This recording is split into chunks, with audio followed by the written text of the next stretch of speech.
Hello, my name is Joz Norris, and I'm going to tell you guys, I think this is my favourite story. I think it's my favourite thing that has ever happened to me. Partly because it's one of the funniest and the most embarrassing things I've ever found myself doing. And it's also one of the things that taught me the most about the career that I ended up building for myself, and also just how to sort of foster a good attitude in general. So this story takes place in 2015, and at that point I'd been doing comedy for a few years, so I'd been doing it long enough to sort of have an understanding of what it is I do and how it works, and starting to find a voice or whatever. But I was also still new enough to it that I was still very ambitious. I was still the sort of person who would say yes to everything if I thought it would take me further without necessarily thinking, is this the right thing to be doing? So I was kind of in that middle ground. And in around 2015, I was booked to be the warm-up guy for ITV's rebooted version of Celebrity Squares. I don't know if any of you guys watched it, either when they first did it or when they brought it back in 2015. Warwick Davis was hosting, and they wanted me to be the guy who goes out before the cameras are rolling and chats to the audience, tells a few gags, warms them up, gets them to be sort of nice and responsive for the actual recording when they do it. Some of you might have seen my work before, some of you might not have, but this was a bad booking. It's not the sort of job that I am right for all sorts of reasons which will become clear in this story. But the producers had seen me doing a similar sort of warm-up role for a friend's pilot. A friend had been doing a pilot of a chat show, and they recorded it in a run-down basement where everything was falling apart, and it was all quite ramshackle and work in progressy. And at that sort of thing, it was possible for me to go out and just sort of be an idiot and chat and make stuff up and be silly and do silly voices and do the sort of strange nonsense that I usually do without it being completely inappropriate. And I think because I managed to get a good reaction from that audience, the producers saw it and went, we'll get him in to do Celebrity Squares, that was fun. So they brought me in to do it, and they took me to ITV Studios, and they said, we'll let you watch the first episode, we're going to record 2 episodes today. You watch the guy from Britain's Got Talent do the first one, he's been doing it for years, so he'll show you the ropes, and then you can have a go at doing your own episode later. And I was very nervous about this, because at the time, remember, I was still of the mindset of like, this could open doors, this could help you get somewhere. You might meet somebody who might put you in something else, and it could all, this could be the thing that helps you get further on down the line. So I spoke to the guy from Britain's Got Talent, and I went, what do you do? What do you have to do? What's the best way to approach this? He said, you just talk to them. All you do is talk to them. That is it. You just go out there and you talk to them and you have a nice time. And I watched him do it, and he was fantastic, absolutely fantastic. And like he said, all he was doing was chatting. He went out there and he chatted to these people who'd come in to watch an episode of Celebrity Squares be recorded. Lovely, created this really nice vibe in the room. The audience were very warm, very responsive, and then they recorded the episode. And then later it was my turn to do it, and I thought, just have fun, just relax and have fun. Walked out there, and the first thing I did was fall over. I slipped because the floor of this studio was too shiny. It was a very kind of slick production.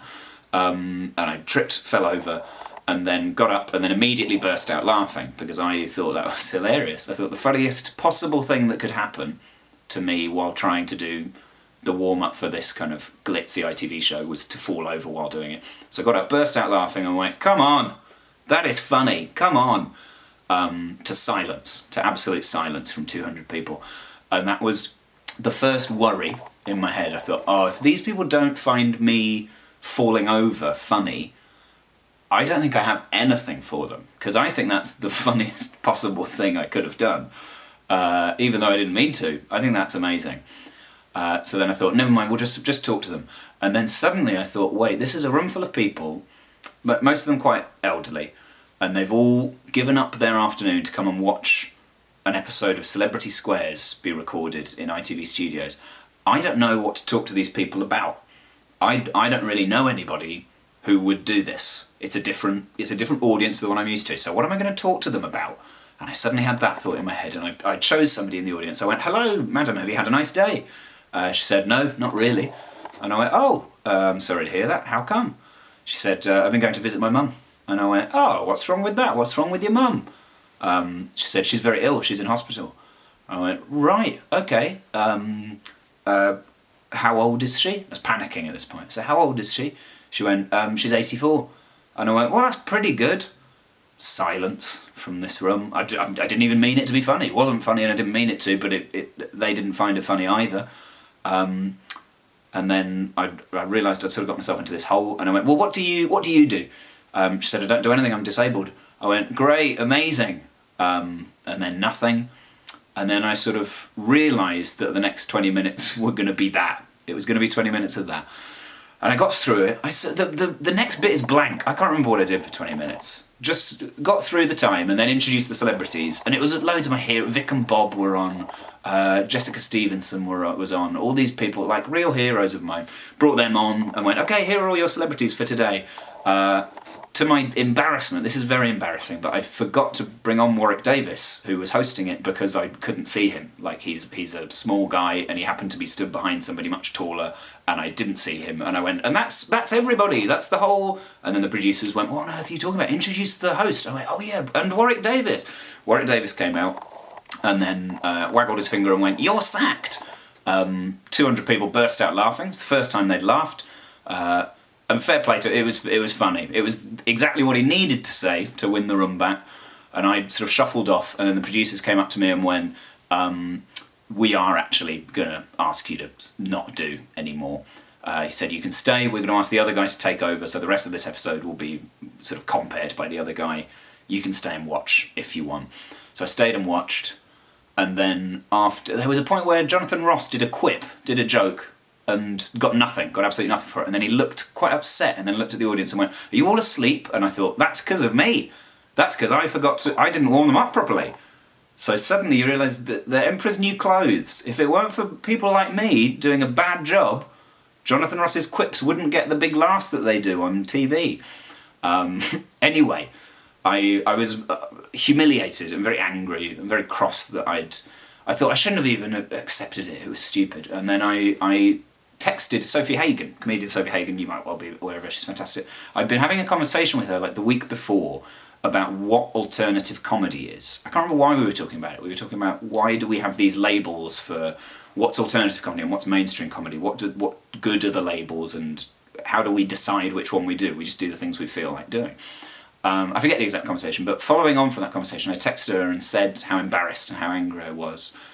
And I said something like, why is it so hard to make something that other people actually understand and get on board with? You try and take your stuff to a kind of a broader audience than you would normally do, and you realise they just hate it. There's nothing there for them, and it makes you feel very alone. So I texted her something like that, and I got a text back from her that said something like, stop trying to do everything. She said, you are not a mainstream entertainer. You are... you're more of you're an alternative comedian, and what you make is stuff where you kind of explore your feelings and you try and express that in an interesting way. It's never going to be stuff that is interesting to that audience, and you also don't want it to be. She said, you don't really belong in that world, and you don't really want to belong in it, so stop trying to impress Warwick Davis or ITV Saturday night audiences and just actually commit to the things you know you're good at and you know you want to do, and stop trying to be good at everything. And it was a huge wake-up call, massive sort of slap in the face of like, when you know there's a thing that you can do well, and it's the thing you want to do, why do you keep saying yes to any other opportunity that you think might help in some vague way, even when you know it's not right, it's not the thing you're supposed to be doing? So that was a big turning point for me. My favourite thing about this whole story is that years later, we did a show, an ice skating show with Tony Law, the Weirdos Collective did a show where we skated around an Alexandra Palace ice rink, and Tony Law was the main star because he's a very good ice skater. And to promote the show, Tony went on Jonathan Ross's radio show to talk about it. Jonathan Ross and Tony had both been guests that day on Celebrity Squares, and they talked about it. They talked about the show. And Jonathan Ross said, Tony, I've not seen you since we did that episode of Celebrity Squares together. Do you remember that? And they reminisced about that. And I thought, I wonder if there's some memory there in Jonathan Ross's mind of going, the last time I saw Tony, it was that time when that joke didn't get anything because the warm-up guy was awful. That sort of occurred to me while listening to it. And then a little while later, Tony was saying, "Yeah, so I'm pretty good at the ice skating. I've got all my stuff down. I'm a bit worried about the rest of the cast because the cast are not trained and they're not very good. There's this one guy, Joz Norris, who's terrible. I'm really worried that he's going to hurt himself." And I wonder then if Jonathan Ross's brain went, "Oh, that's the same guy. That's the guy who I've only ever heard about twice, and always in the context of him being terrible at something." I like to think that that's how I exist in some people's brains. But then that's probably true of all of us. That's my story. That's what I learned from it. It's still the most embarrassed I've ever been in front of an audience, I think. I hope you enjoyed it. Thank you so much, and see you soon.